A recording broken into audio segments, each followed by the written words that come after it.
गीता किसी विशेष व्यक्ति, किसी जाति, वर्ग, पंथ, देश काल या किसी रूढ़िग्रस्त संप्रदाय का ग्रंथ नहीं है, बल्कि यह सार्वलौकिक तथा सार्वकालिक धर्मशास्त्र है।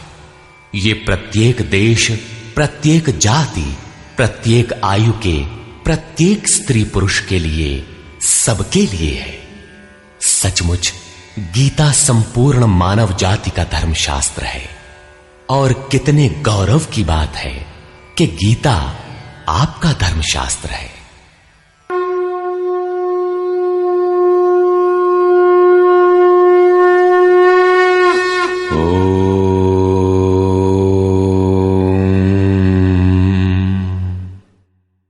श्री परमात्मने नमः।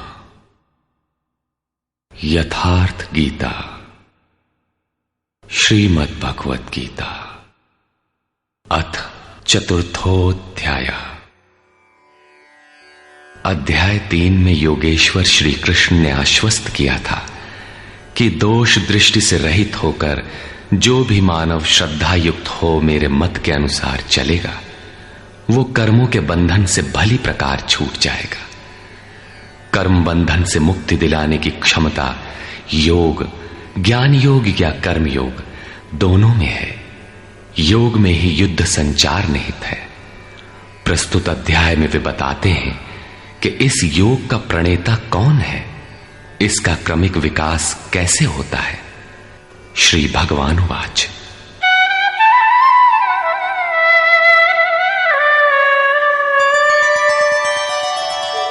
इमं विवस्वते योगं प्रोक्तवानहमव्ययम् विवस्वान्मनवे प्राह मनुरिक्ष्वाकवे ब्रवीत्। अर्जुन, मैंने इस अविनाशी योग को कल्प के आदि में विवस्वान अर्थात सूर्य के प्रति कहा। विवस्वान ने मनु से और मनु ने इक्ष्वाकु से कहा। किसने कहा? मैंने। श्री कृष्ण कौन थे? एक योगी, तत्व स्थित महापुरुष ही इस अविनाशी योग को कल्प के आरंभ में अर्थात भजन के आरंभ में विवस्वान अर्थात जो विवश हैं ऐसे प्राणियों से कहता है, सुरा में संचार कर देता है। यहां सूर्य एक प्रतीक है, क्योंकि सुरा में ही वो परम प्रकाश स्वरूप है और वहीं उसके पाने का विधान है। वास्तविक प्रकाशदाता अर्थात सूर्य वहीं है। ये योग अविनाशी है। योगेश्वर श्री कृष्ण ने कहा था कि इसमें आरंभ का नाश नहीं होता।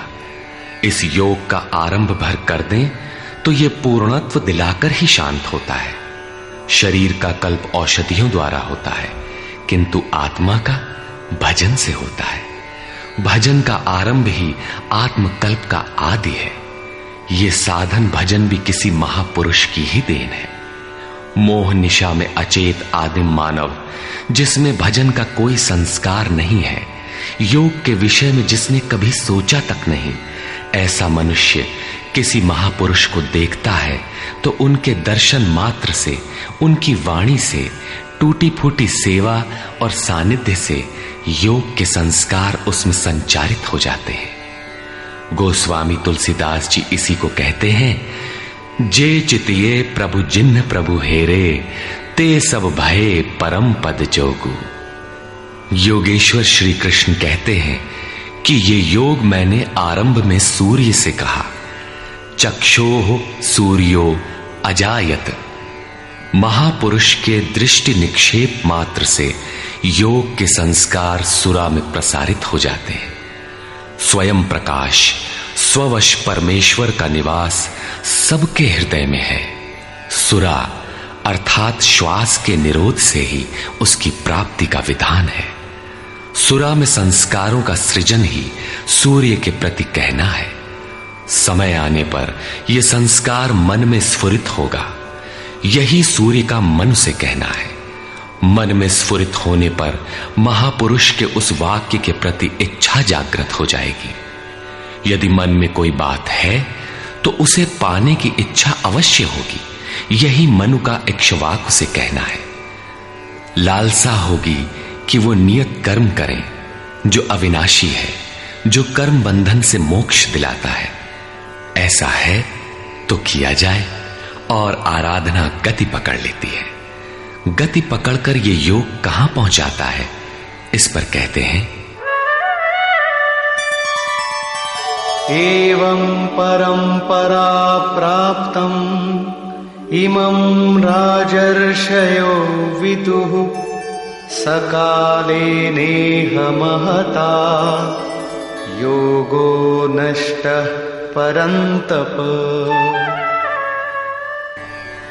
इस प्रकार किसी महापुरुष द्वारा संस्कार रहित पुरुषों की सुरा में, सुरा से मन में, मन से इच्छा में और इच्छा तीव्र होकर क्रियात्मक आचरण में ढलकर ये योग क्रमशः उत्थान करते करते राजर्षि श्रेणी तक पहुंच जाता है। उस अवस्था में जाकर विदित होता है। इस स्तर के साधक में रिद्धियों सिद्धियों का संचार होता है। वो योग इस महत्वपूर्ण काल में इसी लोक अर्थात शरीर में प्रायः नष्ट हो जाता है। इस सीमा रेखा को कैसे पार किया जाए? क्या इस विशेष स्थल पर पहुंचकर सभी नष्ट हो जाते हैं? श्री कृष्ण कहते हैं, नहीं, जो मेरा आश्रित है, मेरा प्रिय भक्त है, अनन्य सखा है, वो नष्ट नहीं होता।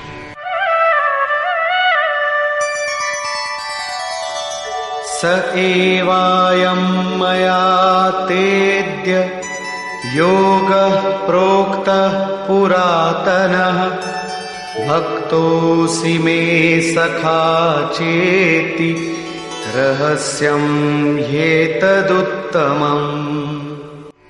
वो ही ये पुरातन योग अब मैंने तेरे लिए वर्णन किया है, क्योंकि तू मेरा भक्त और सखा है और ये योग उत्तम रहस्यपूर्ण है। अर्जुन क्षत्रिय श्रेणी का साधक था, राजर्षि की अवस्था वाला था, जहां रिद्धियों सिद्धियों के थपेड़े में साधक नष्ट हो जाता है। इस काल में भी योग कल्याण की मुद्रा में ही है, किंतु प्रायः साधक यहां पहुंचकर लड़खड़ा जाते हैं। ऐसा अविनाशी किंतु रहस्यमय योग श्री कृष्ण ने अर्जुन से कहा, क्योंकि नष्ट होने की अवस्था में अर्जुन था ही। क्यों कहा? इसलिए कि तू मेरा भक्त है, अनन्य भाव से मेरे आश्रित है, प्रिय है, सखा है। जिस परमात्मा की हमें चाह है, वो सद्गुरु परमात्मा आत्मा से अभिन्न होकर जब निर्देशन देने लगे, तभी वास्तविक भजन आरंभ होता है। यहां प्रेरक की अवस्था में परमात्मा और सद्गुरु एक दूसरे के पर्याय हैं। जिस सतह पर हम खड़े हैं, उसी स्तर पर जब स्वयं प्रभु हृदय में उतर आए, रोकथाम करने लगे, डगमगाने पर संभालें, तभी मन वश में हो पाता है। मन बस होई तबही जब प्रेरक प्रभु बरजे। जब तक इष्ट देव रथी होकर आत्मा से अभिन्न होकर प्रेरक के रूप में खड़े नहीं हो जाते, तब तक सही मात्रा में इस पथ में प्रवेश ही नहीं होता। वो साधक प्रत्याशी अवश्य है, लेकिन भजन उसके पास कहां? पूज्य गुरुदेव भगवान कहा करते थे, हो हम कई बार नष्ट होते होते बच गए, भगवान ने ही बचा लिया। भगवान ने ऐसे समझाया, ये कहा। हमने पूछा, महाराज जी, क्या भगवान भी बोलते हैं, बातचीत करते हैं? बोले, हां, हो, भगवान ऐसे बतियावत हैं जैसे हम तुम बतियाई, घंटों बतियाई और क्रम न टूटे। हमें उदासी हुई और आश्चर्य भी कि भगवान कैसे बोलते होंगे, ये तो बड़ी नई बात है। कुछ देर बाद महाराज जी बोले, काहे घबराता है, तो हूं से बतियाई हैं। अक्षरशः सत्य था उनका कथन, और यही सख्य भाव है। सखा की तरह वे निराकरण करते रहें, तभी इस नष्ट होने वाली स्थिति से साधक पार हो पाता है। अभी तक योगेश्वर श्री कृष्ण ने किसी महापुरुष द्वारा योग के आरंभ, इसमें आने वाले व्यवधान, उससे पार पाने का रास्ता बताया। इस पर अर्जुन ने प्रश्न किया। अर्जुन उवाच,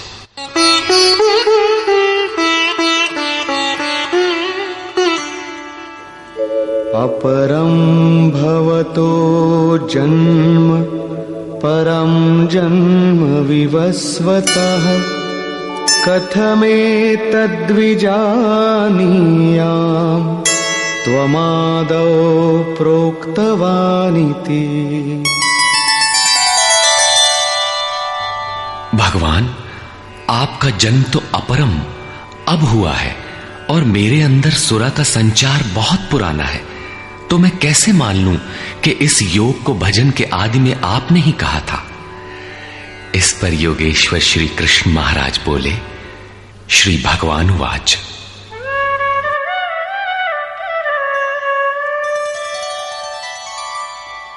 बहूनि मे व्यतीतानि जन्मानि तव चार्जुन तान्यहं वेद सर्वाणि न त्वं वेत्थ परन्तप।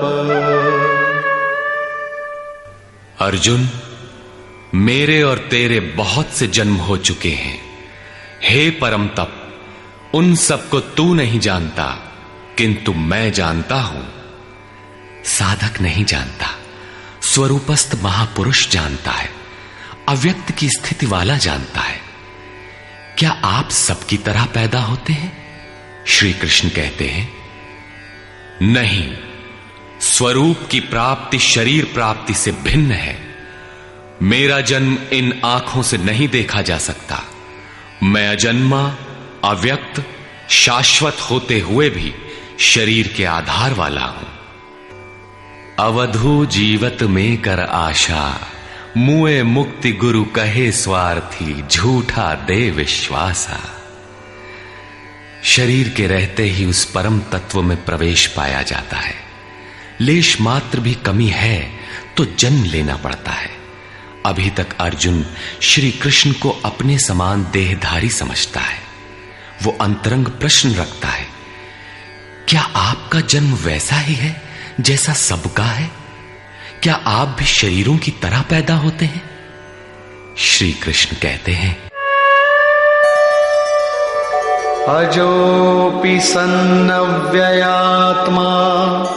भूतानामीश्वरोऽपि सन् प्रकृतिं स्वामधिष्ठाय संभवाम्यात्ममायया।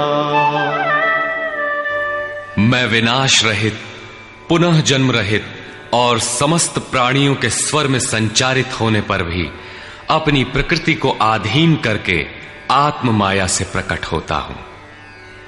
एक माया तो अविद्या है, जो प्रकृति में ही विश्वास दिलाती है, नीच एवं अधम योनियों का कारण बनती है। दूसरी माया है आत्म माया, जो आत्मा में प्रवेश दिलाती है, स्वरूप के जन्म का कारण बनती है। इसी को योग माया भी कहते हैं, जिससे हम विलग हैं। उस शाश्वत स्वरूप से ये जोड़ती है, मिलन कराती है। उस आत्मिक प्रक्रिया द्वारा मैं अपनी त्रिगुणमयी प्रकृति को अधीन करके ही प्रकट होता हूं। प्रायः लोग कहते हैं कि भगवान का अवतार होगा तो दर्शन कर लेंगे। श्री कृष्ण कहते हैं कि ऐसा कुछ नहीं होता कि कोई दूसरा देख सके। स्वरूप का जन्म पिंड रूप में नहीं होता। श्री कृष्ण कहते हैं, योग साधना द्वारा, आत्म माया द्वारा अपनी त्रिगुणमयी प्रकृति को स्ववश करके मैं क्रमशः प्रकट होता हूं। लेकिन किन परिस्थितियों में? यदा यदा हि धर्मस्य ग्लानिर्भवति भारत अभ्युत्थानमधर्मस्य तदात्मानं सृजाम्यहम्।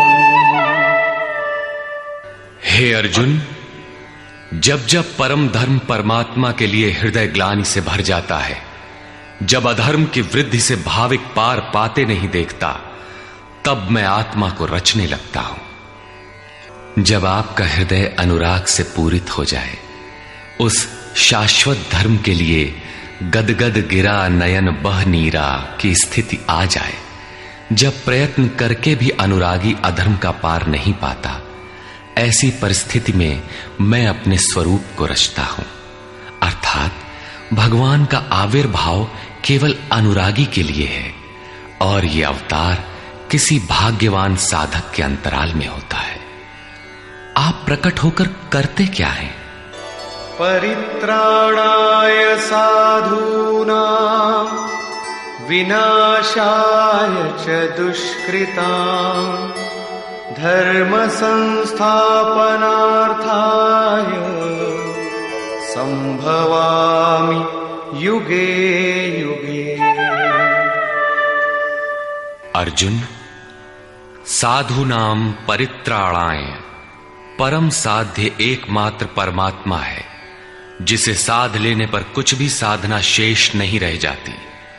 उस साध्य में प्रवेश दिलाने वाले विवेक, वैराग्य, शम दम इत्यादि दैवी संपद को निर्विघ्न प्रवाहित करने के लिए तथा दुष्कृताम, जिससे दूषित कार्य रूप लेते हैं, उन काम क्रोध राग द्वेषादि विजातीय प्रवृत्तियों को समूल नष्ट करने के लिए तथा धर्म को भली प्रकार स्थिर करने के लिए मैं युग युग में प्रकट होता हूं।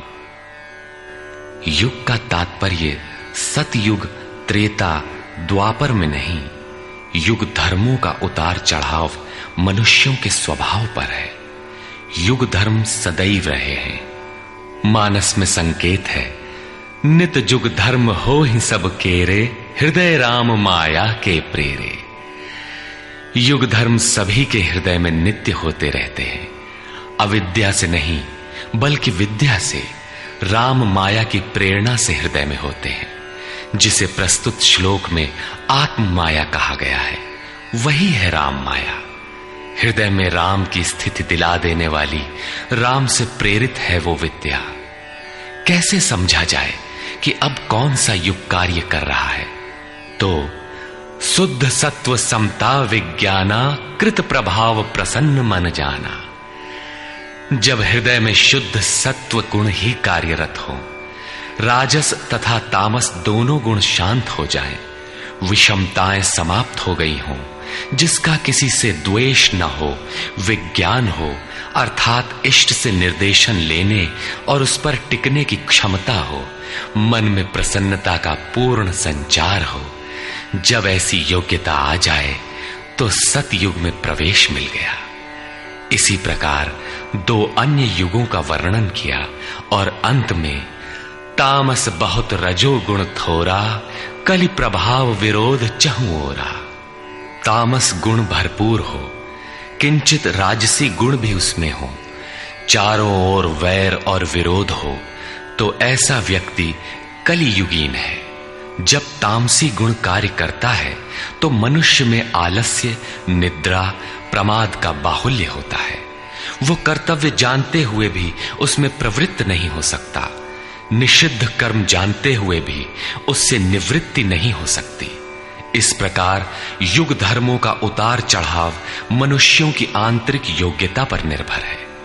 किसी ने इन योग्यताओं को 4 युग कहा है, तो कोई इन्हें ही 4 वर्ण का नाम देता है, तो कोई इन्हें ही अति उत्तम, उत्तम, मध्यम और निकृष्ट 4 श्रेणी के साधक कहकर संबोधित करता है। प्रत्येक युग में इष्ट साथ देते हैं। हां, उच्च श्रेणी में अनुकूलता की भरपूरता प्रतीत होती है, निम्न युगों में सहयोग क्षीण प्रतीत होता है।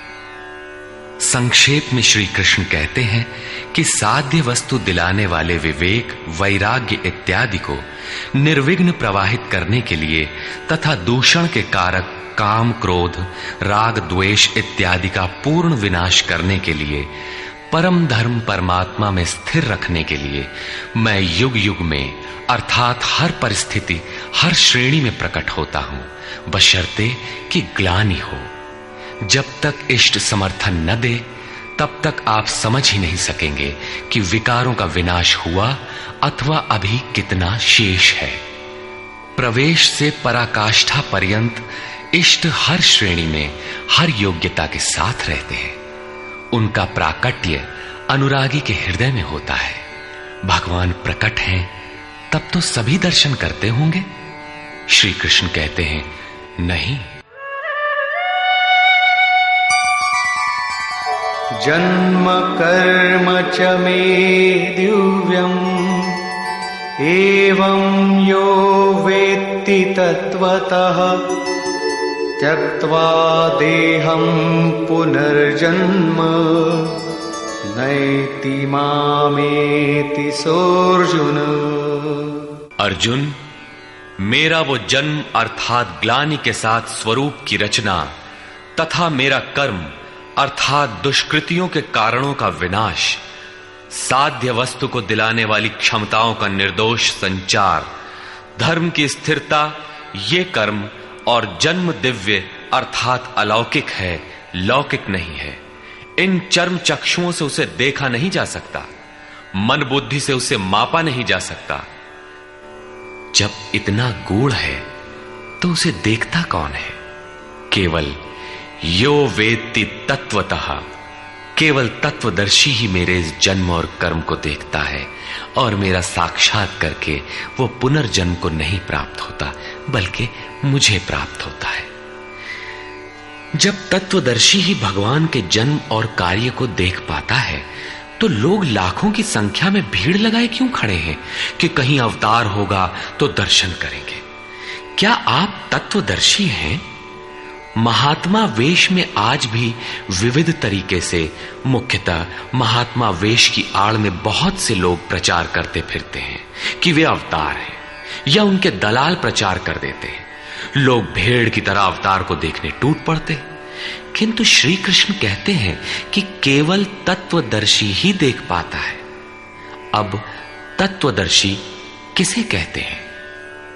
अध्याय 2 में सत असत का निर्णय देते हुए योगेश्वर श्री कृष्ण ने बताया था कि अर्जुन, असत वस्तु का अस्तित्व नहीं है और सत का तीनों कालों में कभी अभाव नहीं है। तो क्या आप ऐसा कहते हैं? बताया उन्होंने, नहीं, तत्वदर्शियों ने इसे देखा। न किसी भाषाविद ने देखा, न किसी समृद्धिशाली ने देखा। यहां पुनः बल देते हैं कि मेरा आविर्भाव तो होता है लेकिन उसे तत्वदर्शी ही देख पाता है। तत्वदर्शी एक प्रश्न है। ऐसा कुछ नहीं कि 5 तत्व हैं, 25 तत्व हैं, इनकी गणना सीख ली और हो गए तत्वदर्शी। श्री कृष्ण ने आगे बताया कि आत्मा ही परम तत्व है। आत्मा परम से संयुक्त होकर परमात्मा हो जाता है। आत्म साक्षात्कार करने वाला ही इस आविर्भाव को समझ पाता है।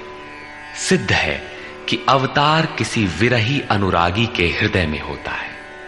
आरंभ में उसे वो समझ नहीं पाता कि हमें कौन संकेत देता है, कौन मार्गदर्शन करता है, किंतु परम तत्व परमात्मा के दर्शन के साथ ही वो देख पाता है, समझ पाता है और फिर शरीर को त्याग कर पुनर्जन्म को प्राप्त नहीं होता। श्री कृष्ण ने कहा कि मेरा जन्म दिव्य है, इसे देखने वाला मुझे प्राप्त होता है। तो लोगों ने उनकी मूर्ति बना ली, पूजा करने लगे, आकाश में कहीं उनके निवास की कल्पना कर ली। ऐसा कुछ नहीं है। उन महापुरुषों का आशय केवल इतना था कि यदि आप निर्धारित कर्म करें तो पाएंगे कि आप भी दिव्य हैं। आप जो हो सकते हैं वो मैं हो गया हूं। मैं आपकी संभावना हूं, आपका ही भविष्य हूं। अपने भीतर आप जिस दिन ऐसी पूर्णता पा लेंगे तो आप भी वही होंगे जो श्री कृष्ण है। जो श्री कृष्ण का स्वरूप है वही आपका भी हो सकता है। अवतार कहीं बाहर नहीं होता। हां, यदि अनुराग पूरित हृदय हो तो आपके भीतर भी अवतार की अनुभूति संभव है। वे आपको प्रोत्साहित करते हैं कि बहुत से लोग इस मार्ग पर चलकर मेरे स्वरूप को प्राप्त कर चुके हैं।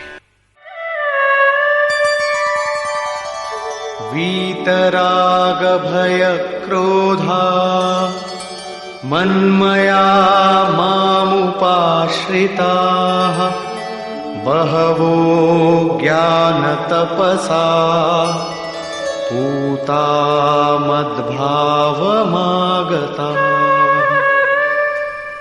राग और विराग दोनों से परे वीतराग तथा इसी प्रकार भय अभय, क्रोध अक्रोध दोनों से परे अनन्य भाव से अर्थात अहंकार रहित मेरे शरण हुए बहुत से लोग ज्ञान तप से पवित्र होकर मेरे स्वरूप को प्राप्त हो चुके हैं। अब ऐसा होने लगा हो ऐसी बात नहीं है।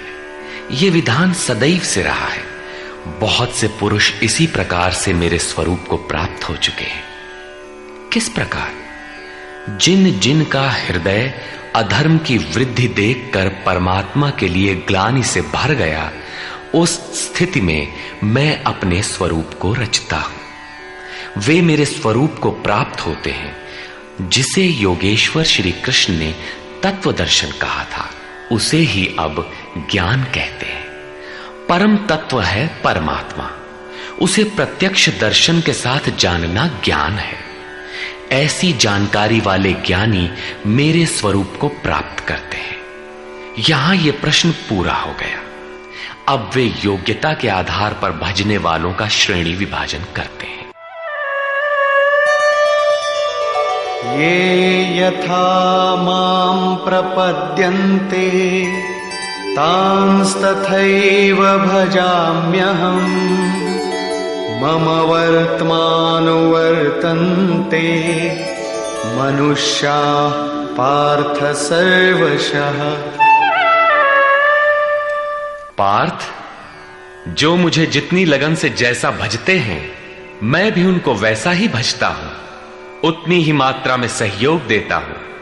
साधक की श्रद्धा ही कृपा बनकर उसे मिलती है।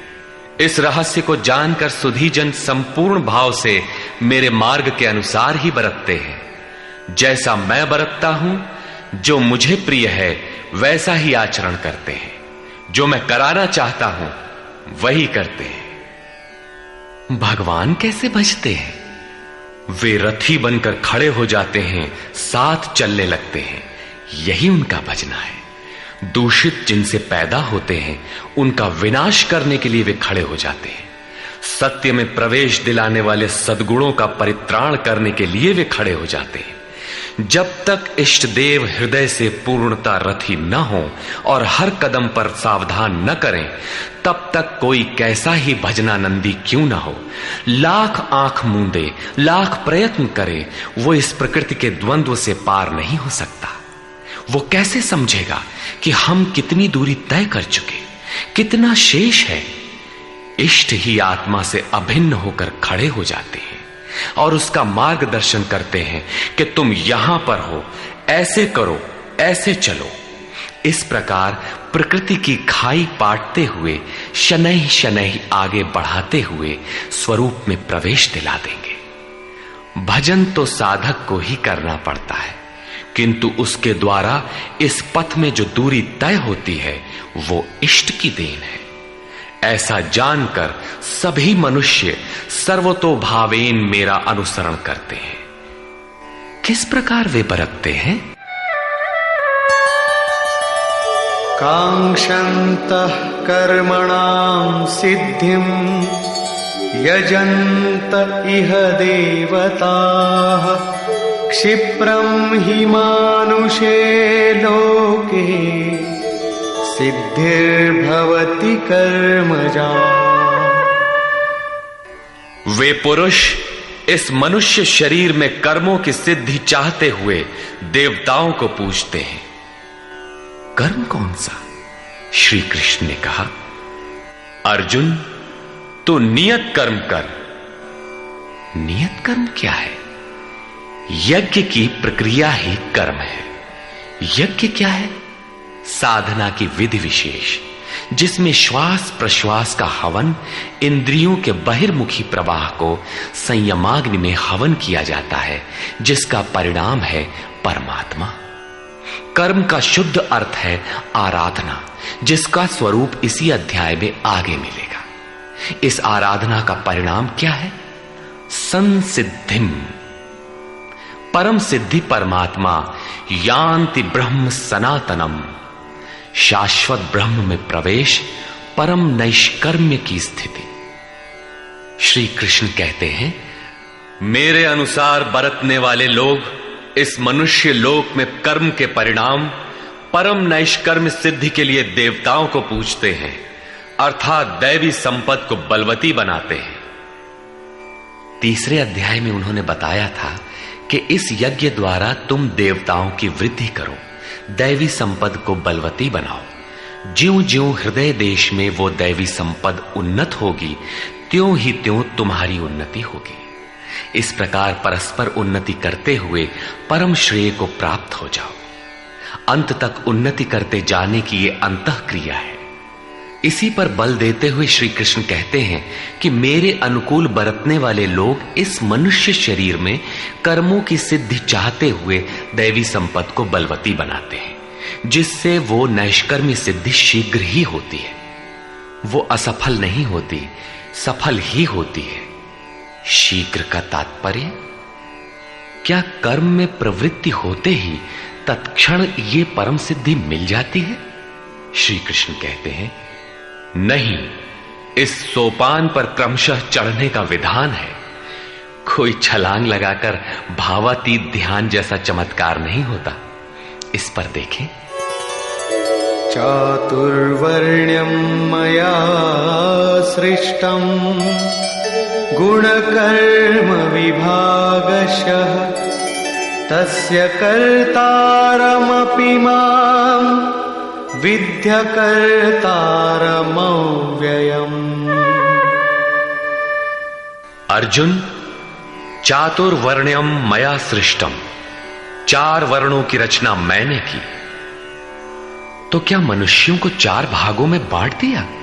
श्री कृष्ण कहते हैं, नहीं, गुण कर्म विभागशः, गुणों के माध्यम से कर्म को 4 भागों में बांटा। गुण एक पैमाना है, मापदंड है।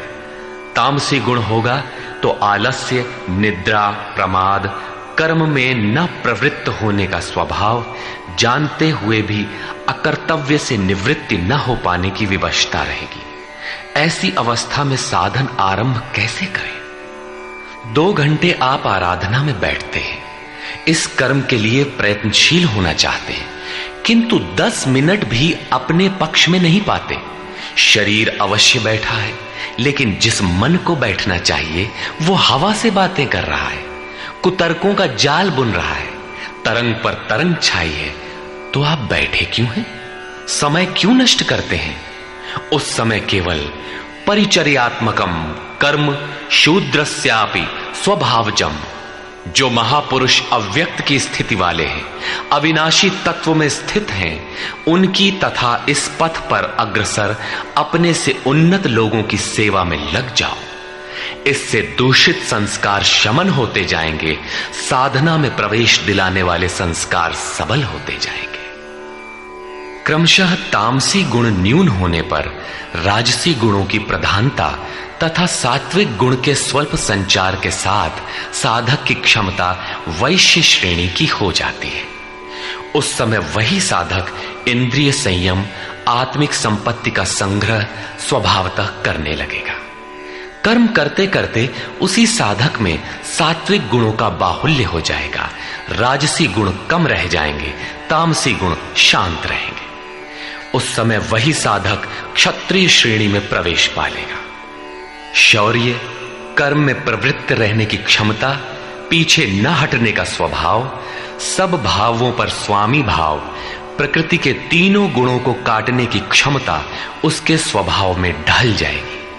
वही कर्म और सूक्ष्म होने पर मात्र सात्विक गुण कार्यरत रह जाने पर मन का शमन, इंद्रियों का दमन, एकाग्रता, सरलता, ध्यान, समाधि, ईश्वरीय निर्देश, आस्तिकता इत्यादि ब्रह्म में प्रवेश दिलाने वाली स्वाभाविक क्षमता के साथ वही साधक ब्राह्मण श्रेणी का कहा जाता है। ये ब्राह्मण श्रेणी के कर्म की निम्नतम सीमा है। जब वही साधक ब्रह्म में स्थित हो जाता है, उस अंतिम सीमा में वो स्वयं में न ब्राह्मण रहता है, न क्षत्रिय, न वैश्य, न शूद्र, किंतु दूसरों के मार्गदर्शन हेतु वही ब्राह्मण है। कर्म एक ही है, नियत कर्म, आराधना। अवस्था भेद से इसी कर्म को ऊंची नीची 4 सीढ़ियों में बांटा। किसने बांटा? किसी योगेश्वर ने बांटा, अव्यक्त स्थिति वाले महापुरुष ने बांटा। उसके कर्ता मुझ अविनाशी को अकर्ता ही जान। क्यों?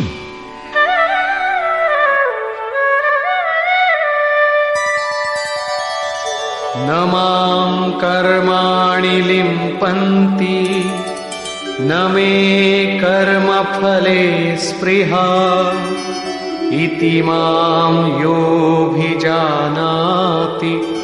कर्मभिर्न सबध्यते। क्योंकि कर्मों के फल में मेरी स्पृहा नहीं है। कर्मों का फल क्या है?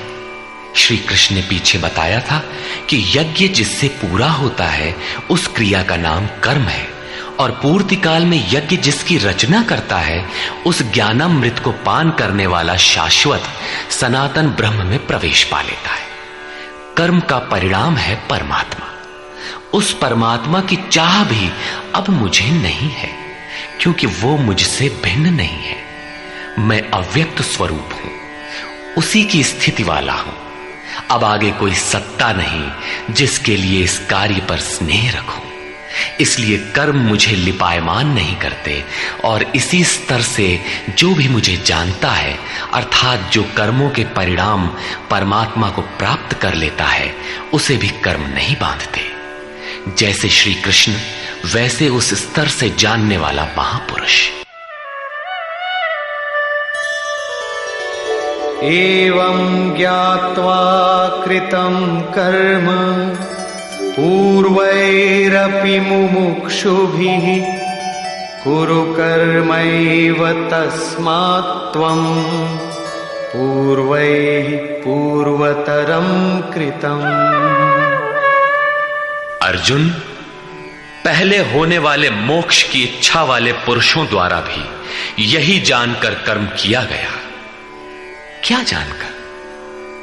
यही कि जब कर्मों का परिणाम परमात्मा भिन्न न रह जाए, कर्मों के परिणाम परमात्मा की स्पृहा न रह जाने पर उस पुरुष को कर्म नहीं बांधते। श्री कृष्ण इसी स्थिति वाले हैं, इसलिए वे कर्म से लिपायमान नहीं होते, और उसी स्तर से हम जान लेंगे तो हमें भी कर्म नहीं बांधेगा। जैसा श्री कृष्ण, ठीक उसी स्तर से जो भी जान लेगा, वैसा ही वो पुरुष भी कर्म बंधन से मुक्त हो जाएगा। अब श्री कृष्ण भगवान, महात्मा, अव्यक्त, योगेश्वर या महायोगेश्वर जो भी रहे हों, वो स्वरूप सबके लिए है। यही समझकर पहले के मुमुक्षु पुरुषों ने, मोक्ष की इच्छा वाले पुरुषों ने कर्म पर कदम रखा। इसलिए अर्जुन, तू भी पूर्वजों द्वारा सदा से किए हुए इसी कर्म को कर। यही कल्याण का एकमात्र मार्ग है। अभी तक योगेश्वर श्री कृष्ण ने कर्म करने पर बल दिया, किंतु यह स्पष्ट नहीं किया कि कर्म क्या है। अध्याय 2 में उन्होंने कर्म का नाम मात्र लिया कि अब इसी को तू निष्काम कर्म के विषय में सुन। उसकी विशेषताओं का वर्णन किया कि यह जन्म मरण के महान भय से रक्षा करता है। कर्म करते समय सावधानी का वर्णन किया, लेकिन यह नहीं बताया कि कर्म क्या है। अध्याय 3 में उन्होंने कहा कि ज्ञान मार्ग अच्छा लगे या निष्काम कर्म योग, कर्म तो करना ही पड़ेगा। न कर्मों को त्यागने से कोई ज्ञानी होता है, और न कर्म को न आरंभ करने से कोई निष्कर्मी। हठवश जो नहीं करते वे दंभी हैं। इसलिए मन से इंद्रियों को वश में करके कर्म कर। कौन सा कर्म करें? तो बताया नियत कर्म कर। अब ये निर्धारित कर्म है कौन? तो बोले यज्ञ की प्रक्रिया ही नियत कर्म है। एक नवीन प्रश्न दिया कि यज्ञ क्या है जिसे करें तो कर्म हो जाए। वहां भी यज्ञ की उत्पत्ति बताई, उसकी विशेषताओं का वर्णन किया, किंतु यज्ञ नहीं बताया जिससे कर्म को समझा जा सके। अभी तक ये स्पष्ट नहीं हुआ कि कर्म क्या है। अब कहते हैं कि अर्जुन, कर्म क्या है, अकर्म क्या है, इस विषय में बड़े बड़े विद्वान भी मोहित हैं। उसे भली प्रकार समझ लेना चाहिए। किं कर्म किम कर्मेति कवयोप्यत्र मोहिताः तत्ते कर्म प्रवक्ष्यामि यज्ञात्वा मोक्ष्यसे शुभात्। कर्म क्या है और अकर्म क्या है, इस विषय में बुद्धिमान पुरुष भी मोहित हैं। इसलिए मैं वो कर्म तेरे लिए अच्छी तरह से कहूंगा जिसे जानकर तू अशुभात मोक्ष से, अशुभ अर्थात संसार बंधन से भली प्रकार छूट जाएगा। कर्म कोई ऐसी वस्तु है जो संसार बंधन से मुक्ति दिलाती है। इसी कर्म को जानने के लिए श्री कृष्ण पुनः बल देते हैं। कर्मणो ह्यपि बोद्धव्यम् च विकर्मणः अकर्मणश्च बोद्धव्यम् गहना कर्मणो गतिः। कर्म का स्वरूप भी जानना चाहिए, अकर्म का स्वरूप भी समझना चाहिए, और विकर्म अर्थात विकल्प शून्य विशेष कर्म जो आप्त पुरुषों द्वारा होता है उसे भी जानना चाहिए, क्योंकि कर्म की गति गहन है। कतिपय लोगों ने विकर्म का अर्थ निषिद्ध कर्म, मन लगाकर किया गया कर्म इत्यादि किया है। वस्तुतः यहां वि उपसर्ग विशिष्टता का द्योतक है। प्राप्ति के पश्चात महापुरुषों के कर्म विकल्प शून्य होते हैं। आत्मस्थित, आत्मतृप्त, आत्मकाम महापुरुषों को न तो कर्म करने से कोई लाभ है और न छोड़ने से कोई हानि ही है। फिर भी वे पीछे वालों के हित के लिए कर्म करते हैं। ऐसा कर्म विकल्प शून्य है, विशुद्ध है, और यही कर्म विकर्म कहलाता है। उदाहरणार्थ, गीता में जहां भी किसी कार्य में वि उपसर्ग लगा है उसकी विशेषता का द्योतक है, निष्कृष्टता का नहीं। यथा योग युक्तो विशुद्धात्मा विजितात्मा जितेंद्रिय। अभी आपने विकर्म देखा, रहा कर्म और अकर्म, जिसे अगले श्लोक में समझने का प्रयास करें। यदि यहां कर्म अकर्म का विभाजन नहीं समझ सके तो कभी नहीं समझ सकेंगे। कर्मण्यकर्म यः पश्येत् अकर्मणि च कर्म यः स बुद्धिमान् मनुष्येषु स युक्तः कृत्स्न कर्म कृत्। जो पुरुष कर्म में अकर्म देखे, कर्म माने आराधना अर्थात आराधना करे, और ये भी समझे कि करने वाला मैं नहीं हूं बल्कि गुणों की अवस्था ही चिंतन में हमें नियुक्त करता है, मैं इष्ट द्वारा संचालित हूं, ऐसा देखे।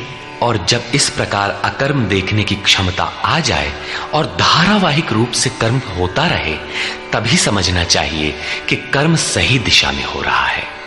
वही पुरुष मनुष्यों में बुद्धिमान है, मनुष्यों में योगी है, योग से युक्त बुद्धि वाला है और संपूर्ण कर्मों का करने वाला है। उसके द्वारा कर्म करने में लेश मात्र भी त्रुटि नहीं रह जाती। कर्म का अर्थ है भजन, कर्म का अर्थ है योग साधना को भली प्रकार संपादित करना, जिसका विशद वर्णन इसी अध्याय में आगे आ रहा है। यहां कर्म और अकर्म का केवल विभाजन किया गया, जिससे कर्म करते समय यस्य सर्वे समारंभाः काम संकल्प वर्जिताः ज्ञानाग्निदग्ध कर्माणं तमाहु पंडितं बुधाः। अर्जुन, यस्य सर्वे समारंभाः, जिस पुरुष के द्वारा संपूर्णता से आरंभ की हुई क्रिया काम संकल्प वर्जिताः, क्रमशः उत्थान होते होते इतनी सूक्ष्म हो गई कि वासना और मन के संकल्प विकल्प से ऊपर उठ गई। कामना और संकल्पों का निरोध होना मन की विजेतावस्था है। अतः कर्म कोई ऐसी वस्तु है जो इस मन को कामना और संकल्प विकल्प से ऊपर उठा देता है। उस समय ज्ञानाग्नि दग्ध कर्माणम, अंतिम संकल्प के भी शमन के साथ, जिसे हम नहीं जानते, जिसे जानने के लिए हम इच्छुक थे, उस परमात्मा की प्रत्यक्ष जानकारी हो जाती है। क्रियात्मक पथ पर चलकर परमात्मा की प्रत्यक्ष जानकारी का नाम ही ज्ञान है। उस ज्ञान के साथ ही दग्ध कर्माणम, कर्म सदा के लिए दग्ध हो जाते हैं। जिसे पाना था पा लिया, आगे कोई सत्ता नहीं जिसकी शोध करे, इसलिए कर्म करके ढूंढे भी तो किसे। उस जानकारी के साथ कर्म की आवश्यकता समाप्त हो जाती है। ऐसी स्थिति वालों को ही बोध स्वरूप महापुरुषों ने पंडित कहकर संबोधित किया है। उनकी जानकारी पूर्ण है। ऐसी स्थिति वाला महापुरुष करता क्या है, रहता कैसे है, उसकी रहनी पर प्रकाश डालते हैं। त्यक्त्वा कर्मफलासंगम नित्यतृप्तो निराश्रयः कर्मण्यभिप्रवृत्तोऽपि नैव किंचित् करोति सः। अर्जुन, वह पुरुष सांसारिक आश्रय से रहित होकर नित्य वस्तु परमात्मा में ही तृप्त रहकर कर्मों के फल परमात्मा की आसक्ति को भी त्याग कर कर्म में अच्छी प्रकार बरतता हुआ भी कुछ नहीं करता। निराशीर्यत चित्तात्मा त्यक्त सर्व परिग्रहः शारीरं केवलं कर्म कुर्वन्नाप्नोति किल्बिषम्। जिसने अंतःकरण और शरीर को जीत लिया है, भोगों की संपूर्ण सामग्री जिसने त्याग दी है, ऐसे आशा रहित पुरुष का शरीर केवल कर्म करता दिखाई भर पड़ता है। वस्तुतः वो करता धरता कुछ नहीं, इसलिए पाप को प्राप्त नहीं होता। वो पूर्णत्व को प्राप्त है, इसलिए आवागमन को प्राप्त नहीं होता।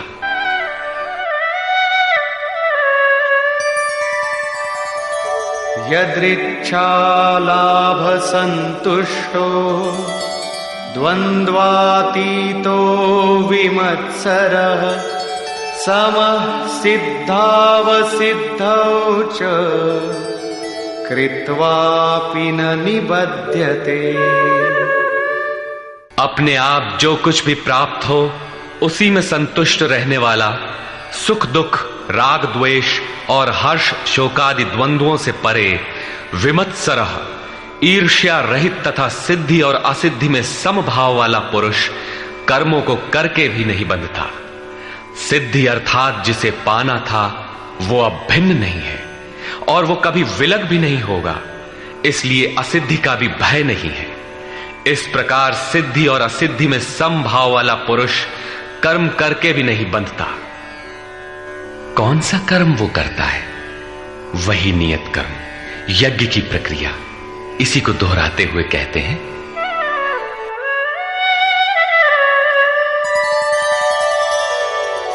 गतसंगस्य मुक्तस्य ज्ञानावस्थितचेतसः यज्ञायाचरतः कर्म समग्रं प्रविलीयते। अर्जुन, यज्ञायाचरतः कर्म, यज्ञ का आचरण ही कर्म है और साक्षात्कार का नाम ही ज्ञान है। इस यज्ञ का आचरण करके साक्षात्कार के साथ ज्ञान में स्थित संग दोष और आसक्ति से रहित मुक्त पुरुष के संपूर्ण कर्म भली प्रकार विलीन हो जाते हैं। वे कर्म कोई परिणाम उत्पन्न नहीं कर पाते, क्योंकि कर्मों का फल परमात्मा उनसे भिन्न नहीं रह गया। अब फल में कौन सा फल लगेगा? इसलिए उन मुक्त पुरुषों को अपने लिए कर्म करने की आवश्यकता समाप्त हो जाती है।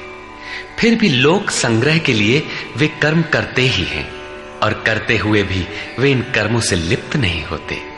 जब करते हैं तो लिप्त क्यों नहीं होते? इस पर कहते हैं, ब्रह्मार्पणं ब्रह्महविः ब्रह्माग्नौ ब्रह्मणाहुतं ब्रह्मैव तेन गन्तव्यं ब्रह्म कर्म समाधिना। ऐसे मुक्त पुरुष का समर्पण ब्रह्म है, हवि ब्रह्म है, अग्नि भी ब्रह्म ही है। अर्थात ब्रह्म रूप अग्नि में ब्रह्म रूपी कर्ता द्वारा जो हवन किया जाता है वो भी ब्रह्म है।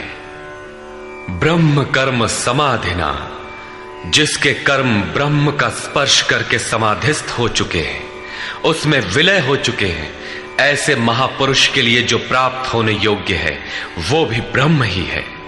वो कर्ता धर्ता कुछ नहीं, केवल लोक संग्रह के लिए कर्म में बरतता है। ये तो प्राप्ति वाले महापुरुष के लक्षण हैं, किंतु कर्म में प्रवेश लेने वाले प्रारंभिक साधक कौन सा यज्ञ करते हैं? अब यहां उसी यज्ञ को स्पष्ट करते हैं।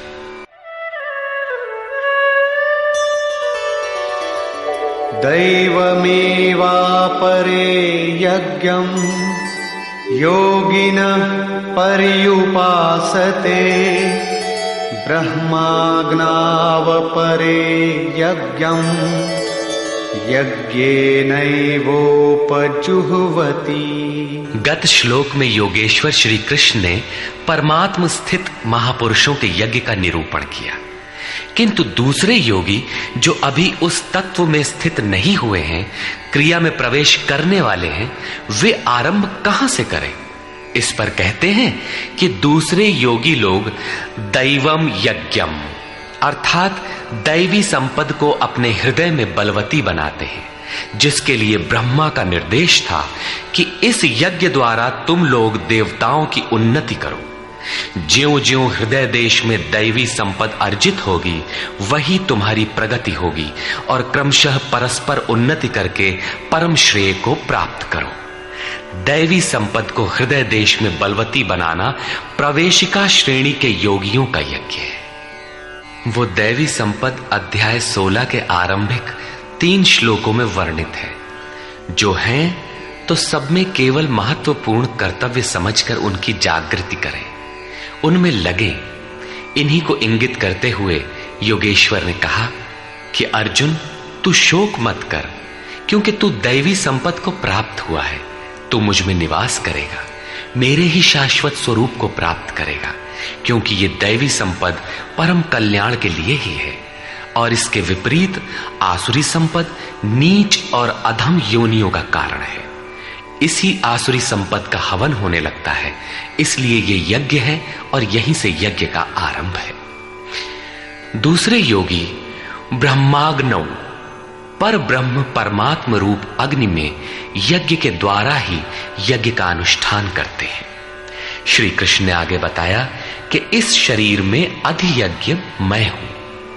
यज्ञों का अधिष्ठाता अर्थात यज्ञ जिसमें विलय होते हैं वो पुरुष मैं हूं। श्री कृष्ण एक योगी थे, सद्गुरु थे। इस प्रकार दूसरे योगी जन ब्रह्म रूपी अग्नि में यज्ञ अर्थात यज्ञ स्वरूप सद्गुरु को उद्देश्य बनाकर यज्ञ का अनुष्ठान करते हैं। सारांशतः सद्गुरु के स्वरूप का ध्यान करते हैं। श्रोत्रादीनीन्द्रियाण्यन्ये संयमाग्निषु जुह्वति शब्दादीन् विषयानन्य इंद्रियाग्निषु जुह्वति। अन्य योगी जन श्रोत्रादिक अर्थात श्रोत्र, नेत्र, त्वचा, जिह्वा, नासिका सब इंद्रियों को संयम रूपी अग्नि में हवन करते हैं, अर्थात इंद्रियों को विषयों से समेट कर संयत कर लेते हैं। यहां आग नहीं जलती, जैसे अग्नि में डालने से हर वस्तु भस्मसात हो जाती है, ठीक इसी प्रकार संयम ही एक अग्नि है जो इंद्रियों के संपूर्ण बहिर्मुखी प्रवाह को दग्ध कर देता है। दूसरे योगी लोग शब्दादिक अर्थात शब्द, स्पर्श, रूप, रस और गंध विषयों को इंद्रिय रूपी अग्नि में हवन कर देते हैं, अर्थात उनका आशय बदलकर साधना परक बना लेते हैं। साधक को संसार में रहकर ही तो भजन करना है। सांसारिक लोगों के भले बुरे शब्द उससे टकराते ही रहते हैं। विषयोत्तेजक ऐसे शब्दों को सुनते ही साधक उनके आशय को योग, वैराग्य सहायक, वैराग्योत्तेजक भावों में बदलकर इंद्रिय रूपी अग्नि में हवन कर देते हैं। जैसे कि एक बार अर्जुन अपने चिंतन में रत था, अकस्मात उसके कर्ण कुहरों में संगीत लहरी झंझना उठी। उसने सिर उठाकर देखा तो उर्वशी खड़ी थी, जो एक वेश्या थी। सभी उसके रूप पर मुग्ध हो झूम रहे थे, किंतु अर्जुन ने उसे स्नेहिल दृष्टि से मातृवत देखा। उस शब्द रूप से मिलने वाले विकार विलीन हो गए, इंद्रियों के अंतराल में ही समाहित हो गए। यहां इंद्रिय ही अग्नि है। अग्नि में डाली हुई वस्तु जैसे भस्मसात हो जाती है, उसी प्रकार आशय बदलकर इष्ट के अनुकूल ढाल लेने पर विषयोत्तेजक रूप, रस, गंध, स्पर्श और शब्द भी भस्म हो जाते हैं। साधक पर कुप्रभाव नहीं डाल पाते। साधक इन शब्दादिकों में रुचि नहीं लेता, इन्हें ग्रहण नहीं करता। इन श्लोकों में अपरे, अन्य शब्द एक ही साधक की ऊंची नीची अवस्थाएं हैं। एक ही यज्ञकर्ता का ऊंचा नीचा स्तर है, न कि अपरे अपरे कहने से कोई अलग अलग यज्ञ। सर्वाणि इंद्रियकर्माणि प्राणकर्माणि चापरे आत्मसंयमयोगाग्नौ जुह्वति ज्ञानदीपिते। अभी तक योगेश्वर ने जिस यज्ञ की चर्चा की, उसमें क्रमशः दैवी संपत्ति को अर्जित किया जाता है। इंद्रियों की संपूर्ण चेष्टाओं का संयम किया जाता है।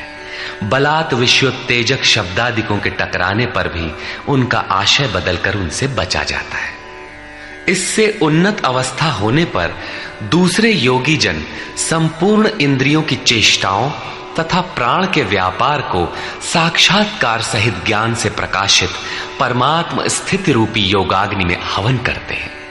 जब संयम की पकड़ आत्मा के साथ तद्रूप हो जाती है, प्राण और इंद्रियों का व्यापार भी शांत हो जाता है, उस समय विषयों को उद्दीप्त करने वाली और इष्ट में प्रवृत्ति दिलाने वाली दोनों धाराएं आत्मसात हो जाती हैं।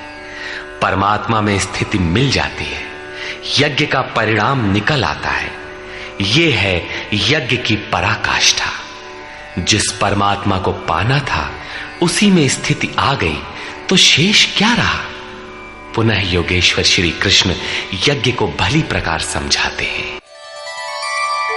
द्रव्य यज्ञास्तपो यज्ञा योग यज्ञास्तथा परे स्वाध्याय ज्ञान यज्ञाश्च यतयः संशितव्रता। अनेक लोग द्रव्य यज्ञ करते हैं, अर्थात आत्मपथ में महापुरुषों की सेवा में पत्र पुष्प अर्पण करते हैं। वे समर्पण के साथ महापुरुषों की सेवा में द्रव्य लगाते हैं।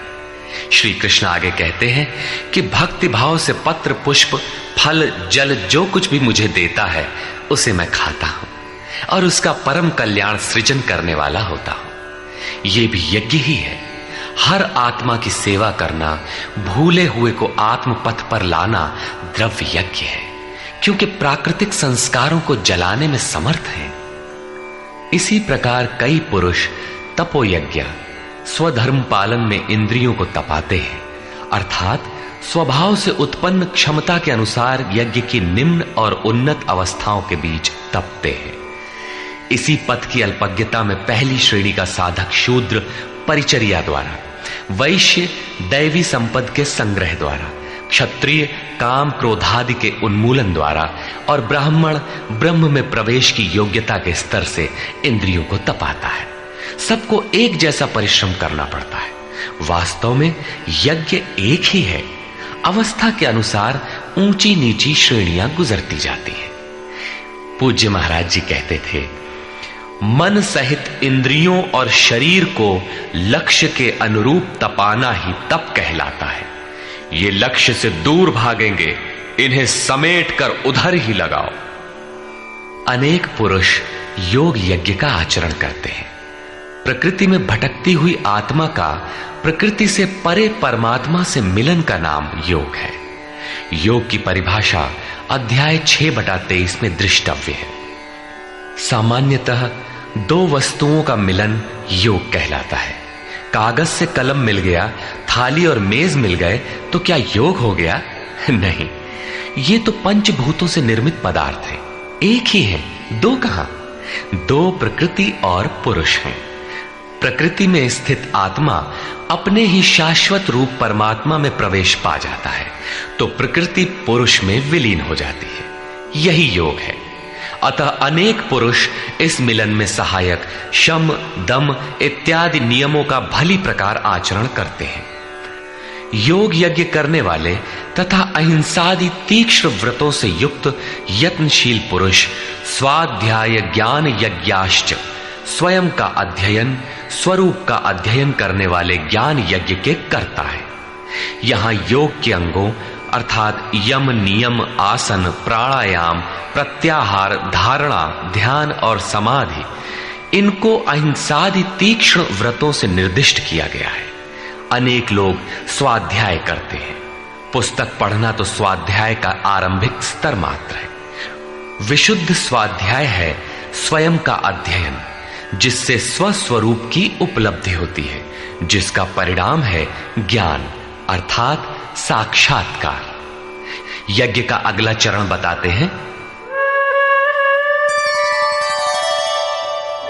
अपाने जुह्वति प्राणम, प्राणे पानम तथा परे, प्राणापान गतिरुद्ध्वा प्राणायाम परायणा।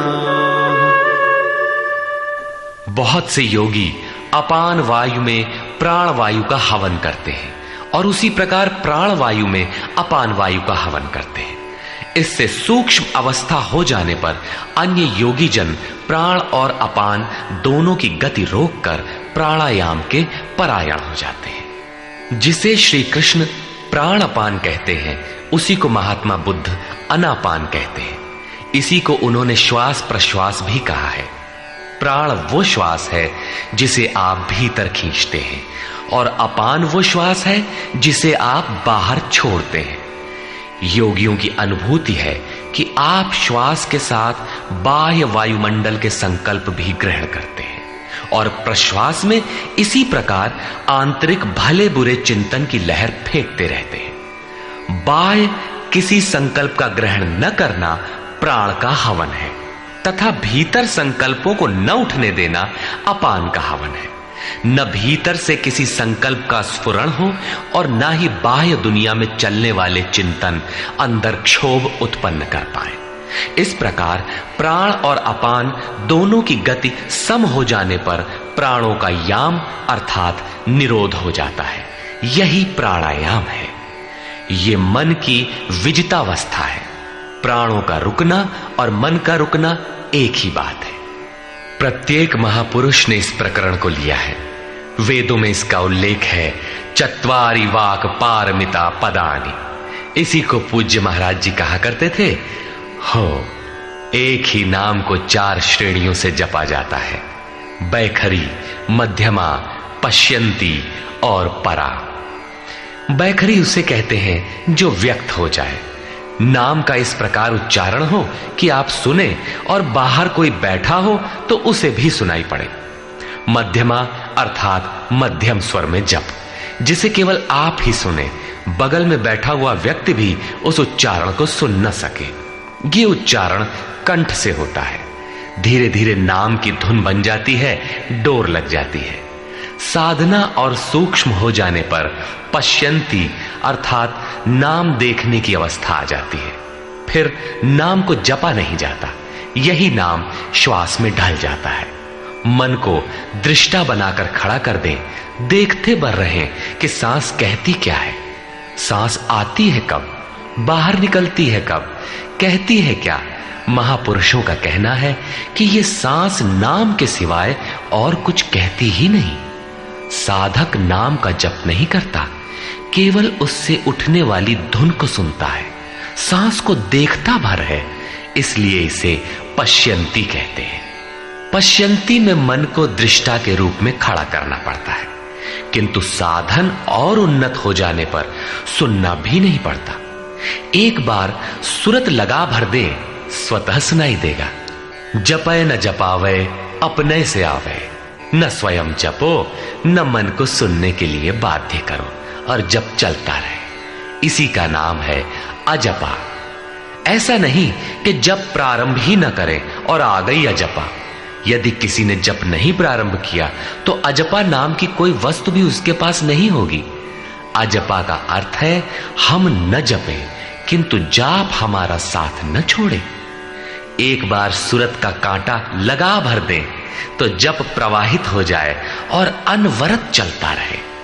इस स्वाभाविक जप का नाम है अजपा, और यही है परावाणी का जप। यह प्रकृति से परे तत्व परमात्मा में प्रवेश दिलाती है। इसके आगे वाणी में कोई परिवर्तन नहीं है। परम का दिग्दर्शन करा के उसी में विलीन हो जाती है, इसलिए इसे परा कहते हैं। मन श्वास के साथ जुड़ा है। जब श्वास पर दृष्टि है, श्वास में नाम ढल चुका है, भीतर से न तो किसी संकल्प का उत्थान है और न बाह्य वायुमंडल के संकल्प भीतर प्रवेश कर पाते हैं। यही मन पर विजय की अवस्था है। इसी के साथ यज्ञ का परिणाम निकल आता है। अपरे नियताहाराः प्राणान् प्राणेषु जुह्वति, सर्वेप्येते यज्ञविदो यज्ञक्षपितकल्मषाः। दूसरे नियमित आहार करने वाले प्राण को प्राणों में ही हवन करते हैं। पूज्य महाराज जी कहा करते थे कि योगी का आहार दृढ़, आसन दृढ़ और निद्रा दृढ़ होनी चाहिए। आहार विहार पर नियंत्रण बहुत आवश्यक है। ऐसे अनेक योगी प्राण को प्राण में ही हवन कर देते हैं, अर्थात श्वास लेने पर ही ध्यान केंद्रित रखते हैं, प्रश्वास पर ध्यान नहीं देते। सांस आई तो सुना ओम, पुनः सांस आई तो ओम सुनते रहें। इस प्रकार यज्ञों द्वारा नष्ट पाप वाले ये सभी पुरुष यज्ञ के जानकार हैं। इन निर्दिष्ट विधियों में से यदि कहीं से भी करते हैं तो वे सभी यज्ञ के ज्ञाता हैं। अब यज्ञ का परिणाम बताते हैं।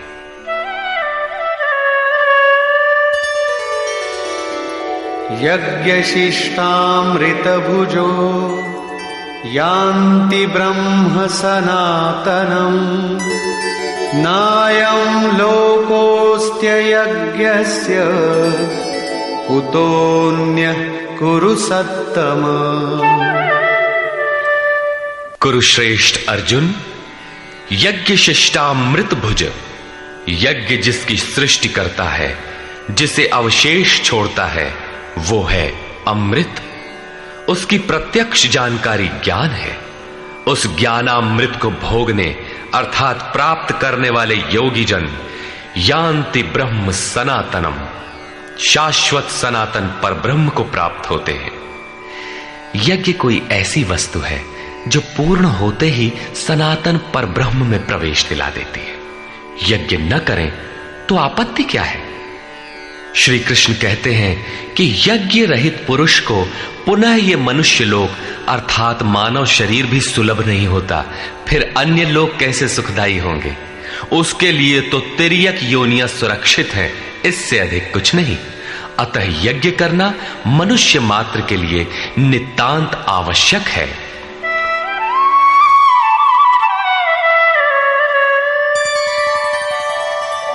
एवं बहुविधा यज्ञा वितता ब्रह्मणो मुखे कर्मजान् विद्धितान् सर्वान् एवं ज्ञात्वा विमोक्ष्यसे। इस प्रकार उपर्युक्त बहुत प्रकार के यज्ञ वेद की वाणी में कहे गए हैं, ब्रह्म के मुख से विस्तारित है। प्राप्ति के पश्चात महापुरुषों के शरीर को परब्रह्म धारण कर लेता है। ब्रह्म से अभिन्न अवस्था वाले उन महात्माओं की बुद्धि मात्र यंत्र होती है, उनके द्वारा वो ब्रह्म ही बोलता है। उसकी वाणी में इन यज्ञों का विस्तार किया गया है। इन सब यज्ञों को तू कर्मजान विद्धि, कर्म से उत्पन्न हुआ जान। यही पहले भी कहे आए हैं, यज्ञः कर्म समुद्भवः। उन्हें इस प्रकार क्रियात्मक चलकर जान लेने पर, जैसा अभी बताया था, यज्ञ करके जिनका पाप नष्ट हो चुका हो वही यज्ञ के यथार्थ ज्ञाता है। अतः अर्जुन, तू विमोक्ष्य से संसार बंधन से पूर्णतः छूट जाएगा। यहां योगेश्वर ने कर्म को स्पष्ट कर दिया। वो हरकत कर्म है जिससे उपर्युक्त यज्ञ पूर्ण होते हैं। अब यदि दैवी संपत्ति का अर्जन, सद्गुरु का ध्यान, इंद्रियों का संयम, श्वास का प्रश्वास में हवन, प्रश्वास का श्वास में हवन, प्राण अपान की गति का निरोध खेती करने से होता हो, व्यापार, नौकरी या राजनीति करने से होता हो, तो आप करिए। यज्ञ तो ऐसी क्रिया है जो पूर्ण होते ही तत्क्षण परब्रह्म में प्रवेश दिला देती है। बाह्य किसी भी कार्य से आप तत्क्षण ब्रह्म में प्रवेश पा जाते हो तो कीजिए। वस्तुतः ये सब के सब यज्ञ चिंतन की अंतःक्रियाएं हैं, आराधना का चित्रण है जिससे आराध्य देव विदित होता है। यज्ञ उस आराध्य तक की दूरी तय करने की निर्धारित प्रक्रिया विशेष है। ये यज्ञ श्वास प्रश्वास, प्राणायाम इत्यादि जिस क्रिया से संपन्न होते हैं उस कार्य प्रणाली का नाम कर्म है। कर्म का शुद्ध अर्थ है आराधना, चिंतन। प्रायः लोग कहते हैं कि संसार में कुछ भी किया जाए हो गया कर्म, कामना से रहित होकर कुछ भी करते जाओ हो गया निष्काम कर्मयोग। कोई कहता है कि अधिक लाभ के लिए विदेशी वस्त्र बेचते हैं तो आप सकामी हैं, देश सेवा के लिए स्वदेशी बेचें तो हो गया निष्काम कर्मयोग। निष्ठा पूर्वक नौकरी करें, हानि लाभ की चिंता से मुक्त होकर व्यापार करें, हो गया निष्काम कर्मयोग। जय पराजय की भावना से मुक्त होकर युद्ध करें, चुनाव लड़ें, हो गए निष्कर्मी। मरोगे तो मुक्ति हो जाएगी। वस्तुतः ऐसा कुछ भी नहीं है। योगेश्वर श्री कृष्ण ने स्पष्ट शब्दों में बताया कि इस निष्काम कर्म में निर्धारित क्रिया एक ही है, व्यवसायात्मिका बुद्धि रेकेह कुरु नंदन। अर्जुन, तू निर्धारित कर्म को कर। यज्ञ की प्रक्रिया ही कर्म है। यज्ञ क्या है? श्वास प्रश्वास का हवन, इंद्रियों का संयम, यज्ञ स्वरूप महापुरुष का ध्यान, प्राणायाम, प्राणों का निरोध। ये यज्ञ जिससे होने लगे उस क्रिया का नाम कर्म है। संपूर्ण गीता में एक भी श्लोक ऐसा नहीं है जो सांसारिक कार्य व्यापारों का समर्थन करता हो। प्रायः यज्ञ का नाम आने पर लोग बाहर एक यज्ञ वेदी बनाकर तिल जौ लेकर स्वाहा बोलते हुए हवन प्रारंभ कर देते हैं। ये एक धोखा है। द्रव्य यज्ञ दूसरा है जिसे श्री कृष्ण ने कई बार कहा, किंतु पशु बलि, वस्तुदाह इत्यादि से इसका कोई संबंध नहीं है। श्रेयान् द्रव्यमयाद् यज्ञात् ज्ञानयज्ञः परन्तप सर्वं कर्माखिलं पार्थ ज्ञाने परिसमाप्यते। अर्जुन, सांसारिक द्रव्यों से सिद्ध होने वाले यज्ञ की अपेक्षा ज्ञान यज्ञ, जिसका परिणाम ज्ञान अर्थात साक्षात्कार है, यज्ञ जिसकी सृष्टि करता है, उस अमृत तत्व की जानकारी का नाम ज्ञान है। ऐसा यज्ञ श्रेयस्कर है, परम कल्याणकारी है। हे पार्थ, संपूर्ण कर्म ज्ञान में शेष हो जाते हैं। परिसमाप्यते, भली प्रकार समाहित हो जाते हैं। ज्ञान यज्ञ की पराकाष्ठा है। उसके पश्चात कर्म किए जाने से न कोई लाभ है और न छोड़ देने से उस महापुरुष की कोई क्षति ही होती है। इस प्रकार भौतिक द्रव्यों से होने वाले यज्ञ भी यज्ञ है, किंतु उस यज्ञ की तुलना में जिसका परिणाम साक्षात्कार है, उस ज्ञान यज्ञ की अपेक्षा अत्यंत अल्प है। आप करोड़ का हवन करें, सैकड़ों यज्ञ वेदी बना लें, सतपथ पर द्रव्य लगावें, साधु संत महापुरुषों की सेवा में द्रव्य लगावें, किंतु इस ज्ञान यज्ञ की अपेक्षा अल्प है। वस्तुतः यज्ञ श्वास प्रश्वास का है, इंद्रियों के संयम का है, मन के निरोध का है, जैसा श्री कृष्ण अभी बता आए। इस यज्ञ को प्राप्त कहां किया जाए, उसकी विधि कहां से सीखें? यथा तद्विद्धि प्रणिपातेन परिप्रश्नेन सेवया उपदेक्षन्ति ते ज्ञानम् ज्ञानिनस्तत्त्वदर्शिनः।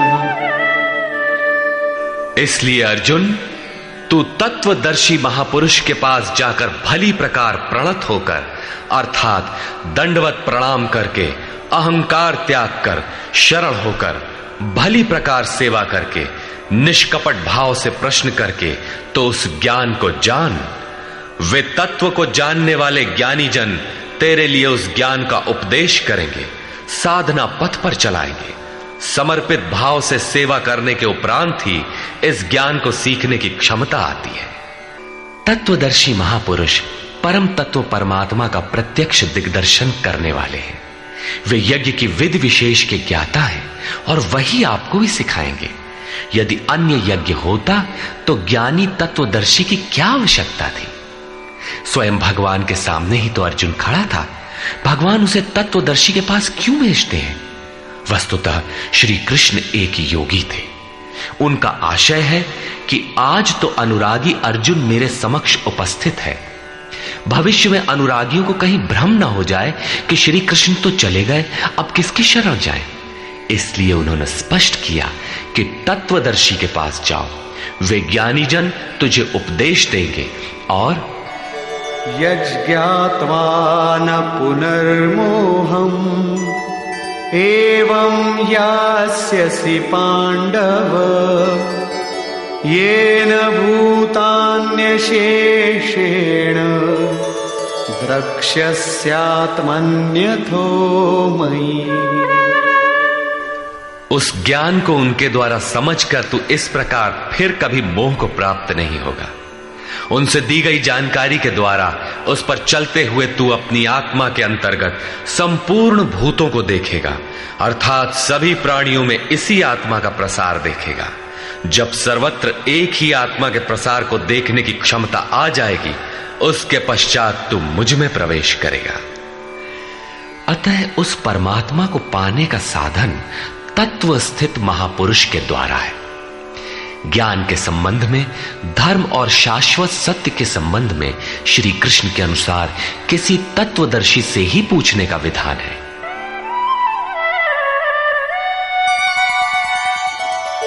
अपि चेदसि पापेभ्यः सर्वेभ्यः पापकृत्तमः सर्वं ज्ञानप्लवेनैव वृजिनं संतरिष्यसि।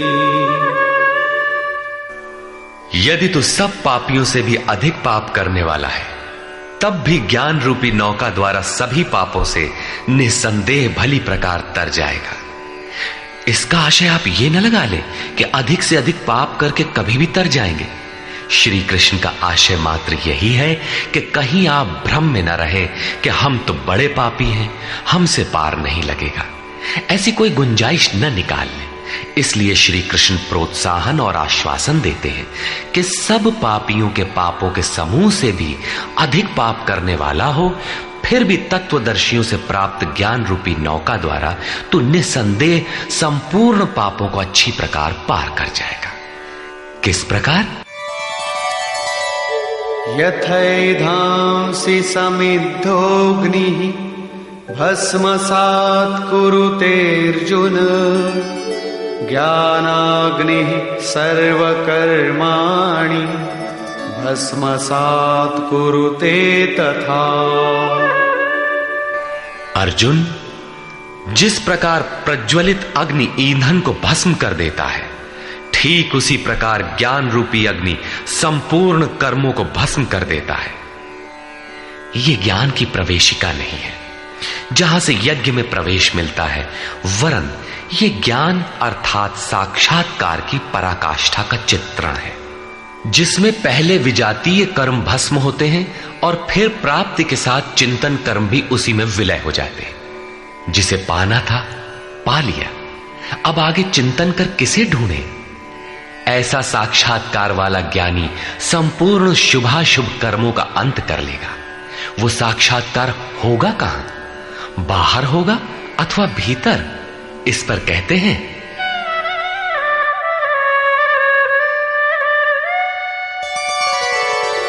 नहि ज्ञानेन सदृशं पवित्रमिह विद्यते तत्स्वयं योग संसिद्धः कालेनात्मनि विन्दति। इस संसार में ज्ञान के समान पवित्र करने वाला निसंदेह कुछ भी नहीं है। उस ज्ञान अर्थात साक्षात्कार को तू स्वयं, दूसरा नहीं, योग की परिपक्व अवस्था में, आरंभ में नहीं, अपनी आत्मा के अंतर्गत हृदय देश में ही अनुभव करेगा, बाहर नहीं। इस ज्ञान के लिए कौन सी योग्यताएं अपेक्षित हैं?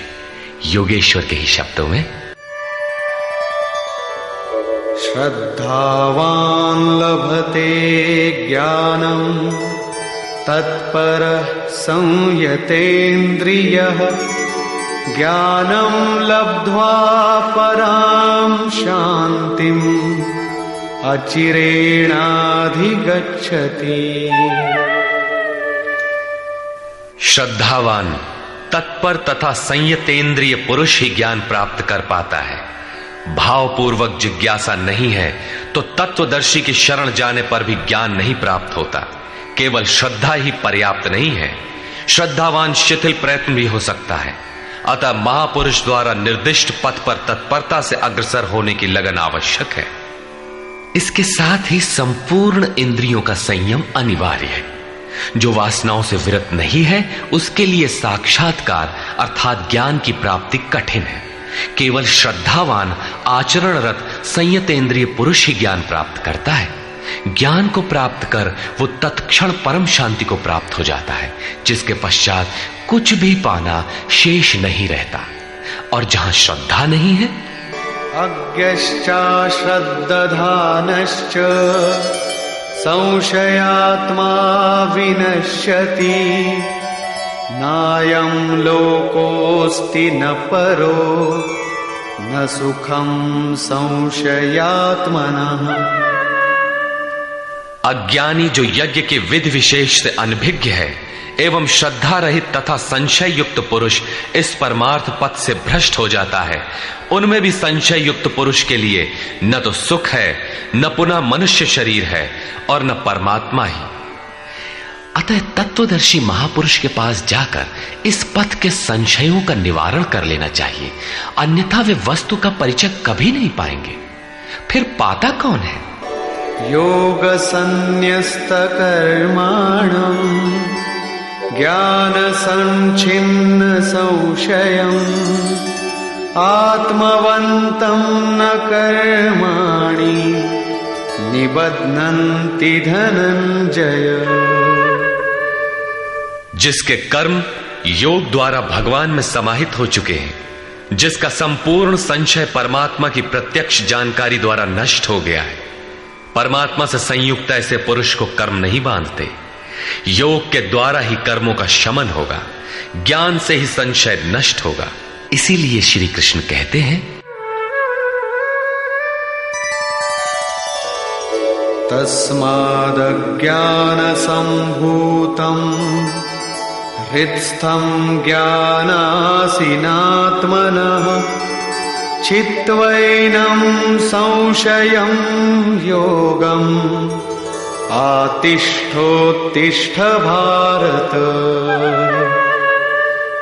इसलिए भरतवंशी अर्जुन, तू योग में स्थित हो और अज्ञान से उत्पन्न हुए हृदय में स्थित अपने संशय को ज्ञान रूपी तलवार से काट युद्ध के लिए खड़ा हो।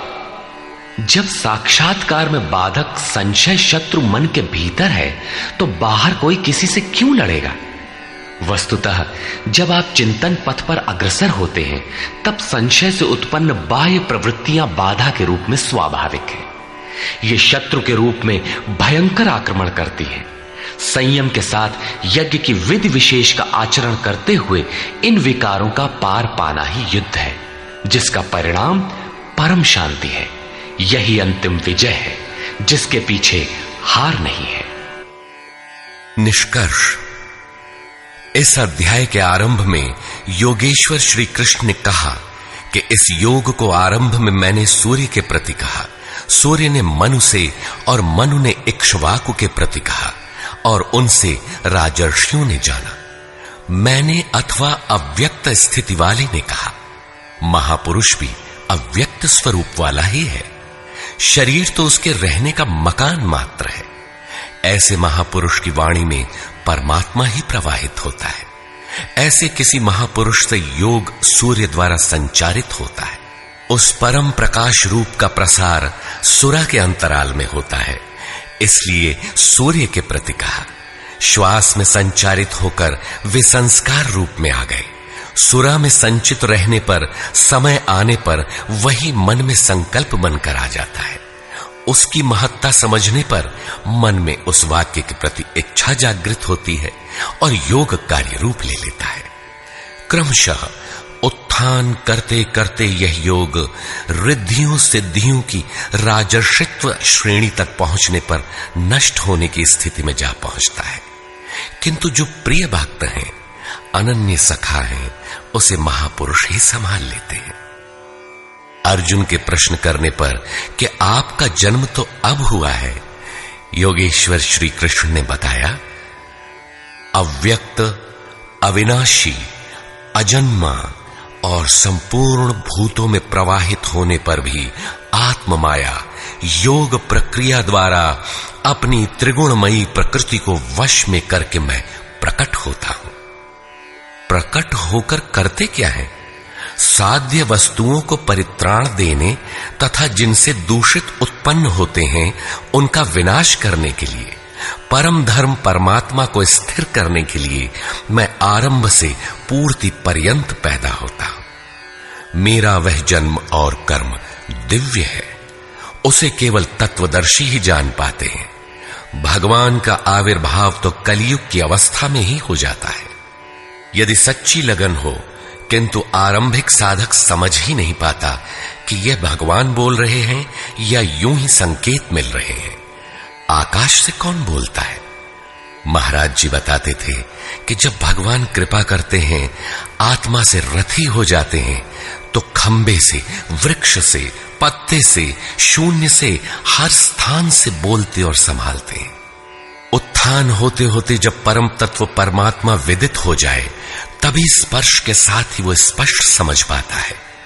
इसलिए अर्जुन, मेरे उस स्वरूप को तत्वदर्शियों ने देखा और मुझे जानकर वे तत्क्षण मुझ में ही प्रविष्ट हो जाते हैं, जहां से पुनः आवागमन में नहीं आते। इस प्रकार उन्होंने भगवान के आविर्भाव की विधि को बताया कि वह किसी अनुरागी के हृदय में होता है, बाहर कदापि नहीं।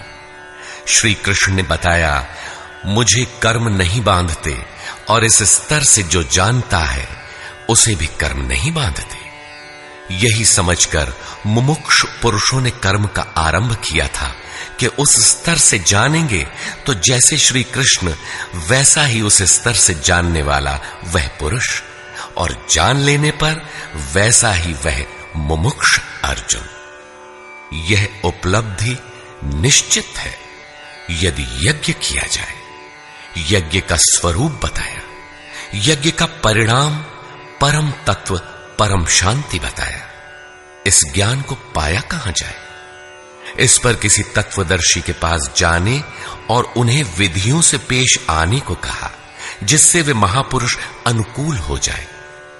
योगेश्वर ने स्पष्ट किया कि वह ज्ञान तू स्वयं आचरण करके पाएगा, दूसरे के आचरण से तुझे नहीं मिलेगा। वह भी योग की सिद्धि के काल में प्राप्त होगा, प्रारंभ में नहीं। वह ज्ञान अर्थात साक्षात्कार हृदय देश में होगा, बाहर नहीं। श्रद्धालु, तत्पर, संयतेंद्रिय एवं संशय रहित पुरुष ही इसे प्राप्त करता है।